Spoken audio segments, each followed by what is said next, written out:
موقع ایسا آیا اور پھر یہ تواتر سے چل پڑا. جب پہلا موقع آیا وہ یہ تھا کہ کیس چل رہا ہے قتل کا. اس میں اچانک سے اسی عدالت کے بیچ میں کچھ ہندو کمیونٹی اور سکھ کمیونٹی آ جاتی ہے. جب تک ذات کا معاملہ تھا آپ نہیں بولے, دھکے کھاتے رہے. آپ نے فرمایا اللہ, لیکن اب دین محمدی کا معاملہ, آج میرے کریم آقا کی دین کا معاملہ ہے.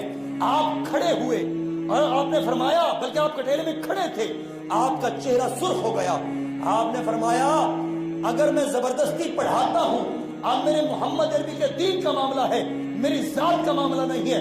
وہی جج جو آپ کو سختی سے پیش آ رہے تھے, آپ نے 3 جج بیٹھے تھے, آپ نے فرمایا اس کو میں نے کہا ہے کلمہ پڑھ, اس نے کہا لا الہ الا اللہ محمد رسول اللہ. دوسرے نے فرمایا اس کو میں نے کہا کلمہ پڑھ, فرمایا لا الہ الا اللہ محمد. انگریز تھے وہ جج. اور تیسرا دوڑ کر جاتا ہے, کھڑکی سے پیچھے نکل جاتا ہے, ساتھ ہی گھر تھا, گھر پہنچتا ہے. روحانیت کے لیے دیواروں کی ضرورت نہیں ہوتی.